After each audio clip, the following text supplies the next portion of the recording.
Bab 003. Kukira tidak akan serumit ini, ternyata susah juga ya tuan, ucap Nadine lirih. Mereka sama-sama berdiri di depan pintu lift menunggu pintu itu untuk terbuka. Setimpalkan dengan black card yang kukasih. Iya sih, tapi bagaimana kalau nanti saat aku hamil, ternyata aku juga menginginkan bayi itu. Berarti kamu tidak tahu diri. Ya Tuhan, jahat sekali mulut Anda. Karena itulah mulai sekarang posisikan dirimu hanyalah sebagai sewaan rahim, jangan berharap bisa memiliki anak itu, karena dia hanya akan jadi anakku, keturunan Adriansyah. Iya. Jangan iya saja. Iya. Kesal Nadine, suaranya jadi tinggi. Dan saat itu akhirnya pintu lift terbuka. Mereka berdua masuk. Rizal berdiri dengan tegap, sementara Nadine menyandarkan tubuhnya yang lemah di dinding lift. Tenaganya benar-benar habis. Lift itu berhenti di lantai 7, unit apartemen Rizal ada di sini. Nadine mengekor dan akhirnya masuk ke dalam sana. Istirahatlah di kamar itu, banyak baju wanita yang bisa kamu gunakan. Baik tuan. Tanya banyak kata Nadine menuruti apa yang Rizal ucapkan. Dia masuk ke dalam kamar itu, menutup pintunya dan segera membaringkan tubuh di atas ranjang. Memejamkan mata dan tiba-tiba tidur. Ketika makan malam tiba, Denisa datang ke apartemen ini. Rizal membukakan pintu dan menyambut sang kekasih dengan ciuman bibir. Rizal lupa bahwa saat ini di apartemennya sedang ada Nadine. Lupa bahwa dia tidak boleh mengeluarkan spermanya dulu, untuk persiapan besok. Ren, kamu pengen ya? Tanya Denisa dengan nada bicara khas miliknya. Puaskan aku dulu, baru setelahnya kita makan malam. As you wish honey, balas Denisa dengan sangat antusias, dia bahkan langsung mendorong Rizal hingga mereka terjerembab jatuh di sofa ruang tengah. Seharian ini Rizal pusing gara-gara jari tengahnya, kini dia ingin melupakan semua itu dengan bantuan Denisa. Tapi belum apa-apa mereka terpaksa berhenti saat mendengar Nadine berteriak. Ah! Ya Tuhan ya Lord, maaf Tuan, maaf Nona, saya hanya mau ke dapur. Nadine berlari ke dapur. Mengambil sepiring nasi dan lauk juga sebotol air mineral untuk makan malamnya. Setelah dapat itu semua dia pun buru-buru kembali ke kamar. Maaf Tuan, maaf Nona, silahkan dilanjut. Nadine menundukkan kepalanya sebagai bentuk permohonan maaf. Sumpah sedikit pun dia tidak ada niat untuk mengganggu adegan tak senonoh itu. Bukan hal aneh pula baginya jika sang tuan menghabiskan waktu bersama seorang wanita, tapi Nadine hanya sangat terkejut saat menyaksikannya secara langsung. Melihat tangan sang tuan dengan kuat meremas dada wanita itu. Tubuh Nadine merinding. Dengan langkah tergesa dia segera masuk ke dalam kamarnya dan bahkan tanpa sengaja menutup pintu itu dengan sangat kuat. Brak! Astaga! Aku sendiri saja sampai kaget, ceplos Nadine. Dia menelan ludahnya dengan kasar dan segera menuju meja sofa yang ada di dalam kamar itu. Tanpa pikir panjang dia pun segera menyantap makan malamnya. Sementara itu di luar sana, Rizal seketika hilang minat setelah melihat Nadine. Karena sekarang Johnny-nya malah tidur dan jari tengahnya yang bergetar, mengingat jelas rasanya sang sekretaris. Dan pasti tidak akan pernah dia dapatkan dari Denisa. Ren, kenapa Nadine memakai bajuku? Kenapa dia masuk ke dalam kamarku? Tanya Denisa dengan menggerutu. Wajahnya terlihat jelas jika kesal. Seperti melihat wanita lain yang dengar lancangnya menggunakan barang-barang dia. Denisa pun seketika tidak berminat lagi untuk melanjutkan adegan uhahihu, kesal dengan keberadaan Nadine. Rizal bangkit dari duduknya hingga membuat Denisa turun dari atas pangkuan. Ren jawab dulu. Kenapa sekretarismu itu ada di sini? Aku tidak suka. Dan itu kamarku ya. Bajuku. Stop Denisa. Rizal jadi semakin pusing mendengar semua gerutuan wanita ini. Jangan membuatku jadi semakin pusing. Kamar itu tidak pernah jadi kamarmu.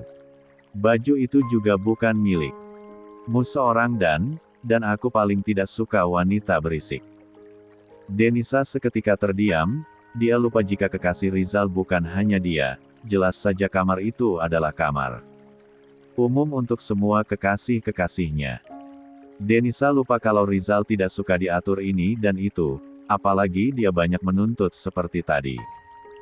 Rizal tidak suka yang seperti ini. Dan setelah menyadari kesalahannya, Denisa dengan segera meminta maaf, kembali mengambil hati sang pria pujaan. "Maafkan aku ya, tadi aku hilang kendali," ucap Denisa lirih. Kalaupun mau bertanya tentang kejelasan Nadine di sini harusnya dia tanyakan dengan cara pelan seperti ini, bukannya marah-marah. "Kita makan malam saja yuk," ajak Denisa pula. Dia memeluk lengan kanan Rizal dan langsung menariknya dengan lembut menuju meja makan. Mendudukkan Rizal di salah satu kursi dan menyajikan makanannya di dalam piring. "Kenapa Nadine ada di sini? Apa kalian punya pekerjaan?" tanya Denisa, bicara di antara kedua tangannya yang sibuk menyiapkan ini dan itu. Dia duduk di sisi kanan Rizal. "Besok pagi kami ada acara, karena itulah dia menginap." "Oh, hanya malam ini saja?" "Entah, tergantung besok, jika tidak ada kendala dia bisa langsung pulang, tapi kalau ada kendala mungkin menginap lagi." "Apa asisten Joe menginap juga?" "Tidak, rumahnya hanya dekat di sini saja, kalau rumah Nadine jauh di pinggiran kota ya." "Sepertinya begitu. Ya sudah ini makan dulu. Maaf ya tadi aku marah-marah." Rizal mengelus puncak kepala Denisa dengan sayang dan mereka pun segera makan malam bersama.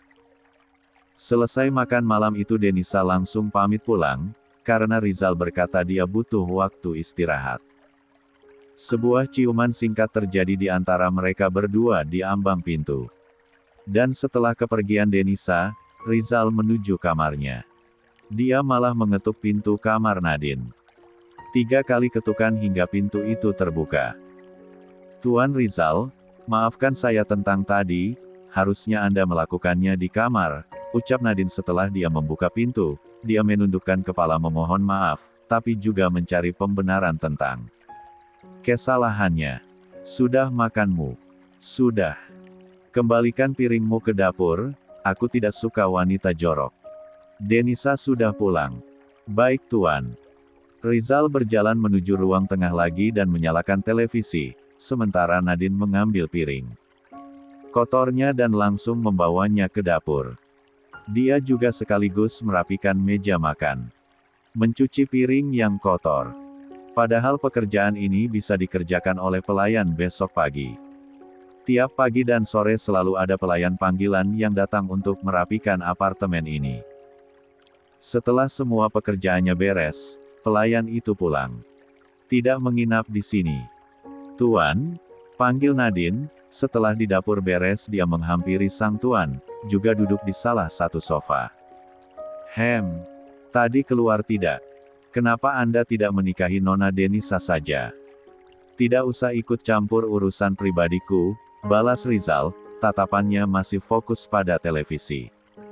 "Apanya yang keluar atau tidak?" tanya Rizal lagi. Saat bertanya itu dia menoleh ke arah Nadine. "Dek." Rizal menelan ludah. Saat Nadine duduk seperti itu, baju tidur gaun itu naik hingga paha mulusnya terekspos. "Kata dokter Bayu kan jangan masturbasi dulu, untuk besok pagi saja.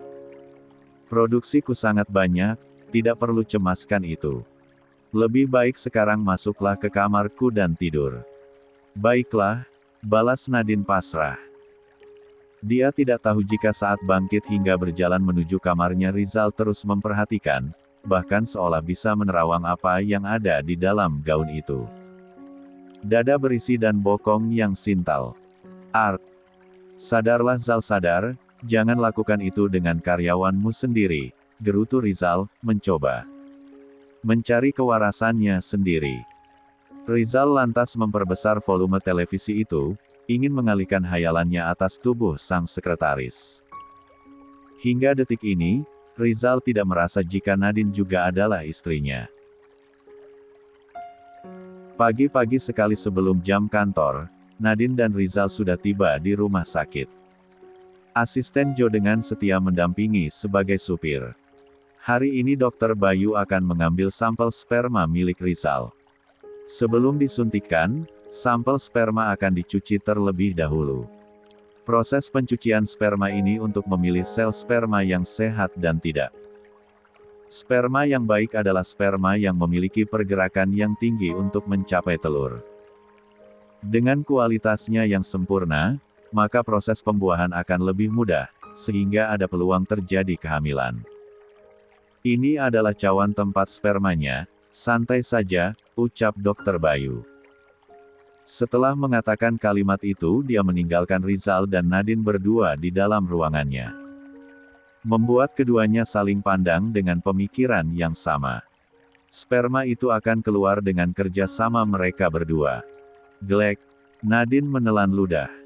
Banyak sekali hal hina yang harus dia lakukan. Tapi tidak, ini semua bukanlah hal hina, tapi kami sedang berusaha untuk membuat sebuah kehidupan. Batin Nadine, berulang kali dia bicara sendiri dengan dirinya di dalam hati.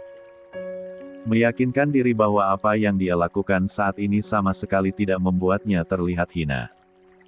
Di mata orang lain mungkin Nadine tidak akan peduli apa yang mereka pikirkan. Tapi dengan dirinya sendiri, Nadine harus punya harga diri. Kamu tahu kan apa yang harus dilakukan? Akan lebih cepat jika kita berdua melakukannya. Nadine mengangguk. Duduk di tepi ranjang itu, titah Rizal. Dengan kikuk mereka berdua menghampiri ranjang yang sudah tersedia di sana. Duduk berdampingan di tepinya. Berulang kali kedua mata Nadine berkedip dengan cepat, menandakan bahwa saat ini dia sangat gugup, cemas dan takut. Bagaimanapun ini adalah kali pertamanya dia akan melihat barang pribadi milik seorang pria. Atau bahkan mungkin akan menyentuhnya juga. Aan san sianana. Oh ya Tuhan, batin Nadine. Tidak akan ada yang tahu bagaimana perasaan dia saat ini selain Tuhan. Tutup matamu dan bergerak saja sesuai naluri, ucap Rizal, dan Nadine segera mematuhinya dengan cepat, dia langsung menutup kedua matanya erat. Dan entah di menit keberapa akhirnya Nadine mulai merasakan pergerakan Rizal.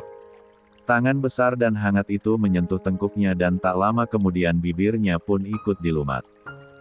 Nadine mencengkram kuat jas Rizal, dia tegang sekali. Sampai akhirnya lama-lama permainan Rizal berhasil membuat Nadine terhanyut. Permainan sang Casanova memang tidak ada tandingannya. Meski ini adalah kali pertama untuk Nadine tapi Rizal berhasil meluluhkan wanita itu. Sampai tanpa disadari oleh Nadine bahwa mulutnya pun mulai mengeluarkan suara nikmat. Cukup lama mereka saling melumat, sampai akhirnya ciuman Rizal turun menyusuri leher jenjang wanita cantik itu. Lama-lama keduanya menikmati sentuhan intim ini. Rizal menciptakan sebuah tanda merah di leher Nadine sebelah kiri. Ahak! Desah itu lolos begitu saja. Sampai kancing baju kemeja Nadine terlepas hingga 4 kancing.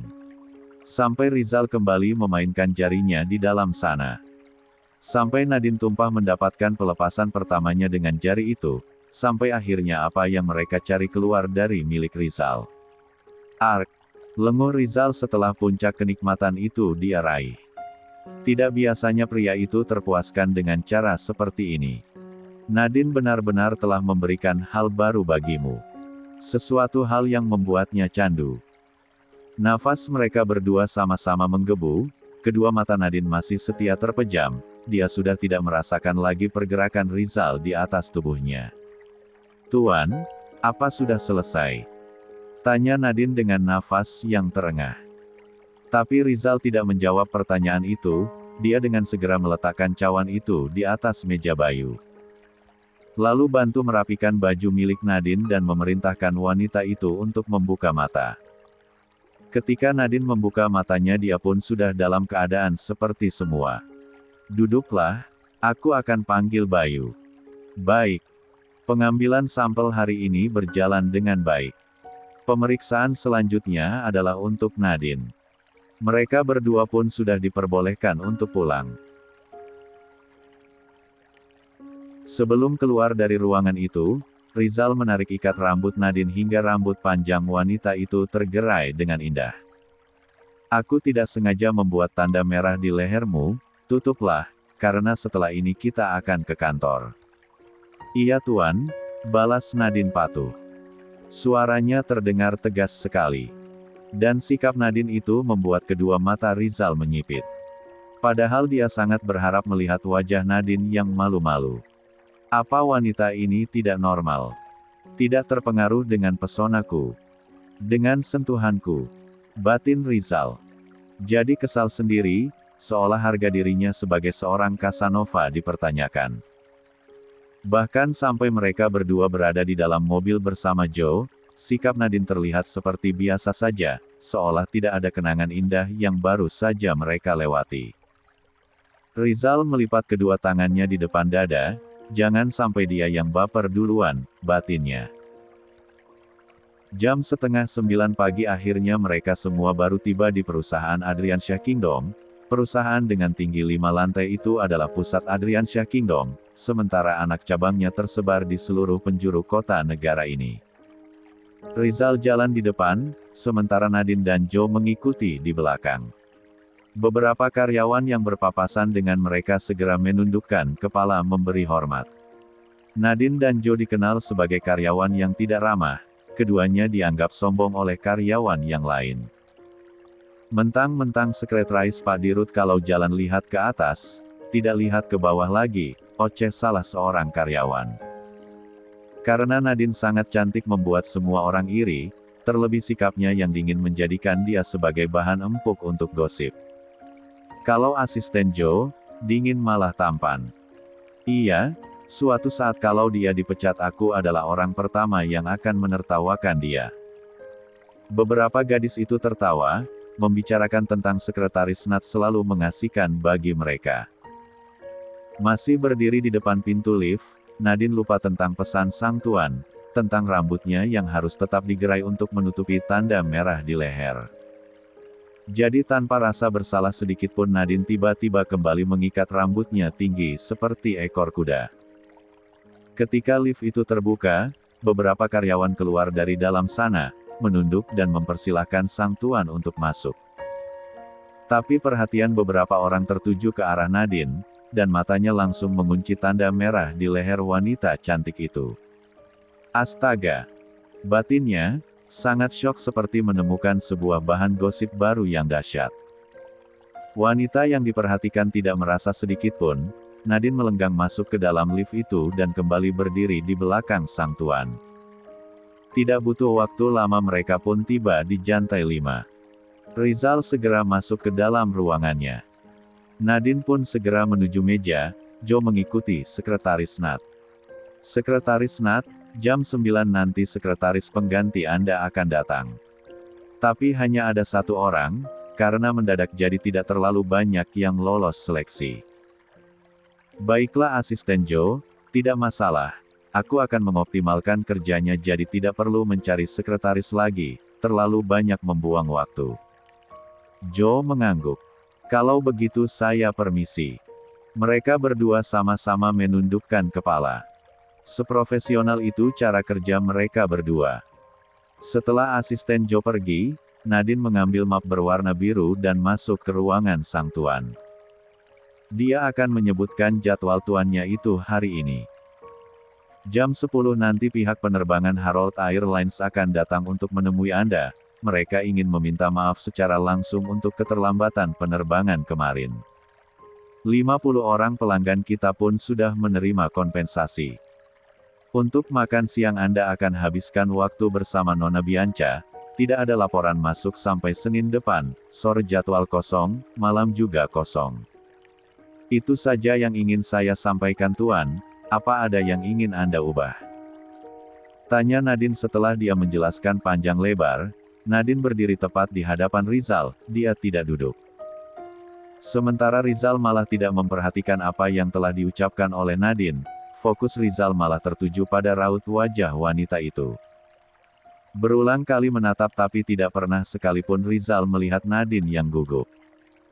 Padahal jelas-jelas inti wanita itu sudah dia kuasai dengan jarinya.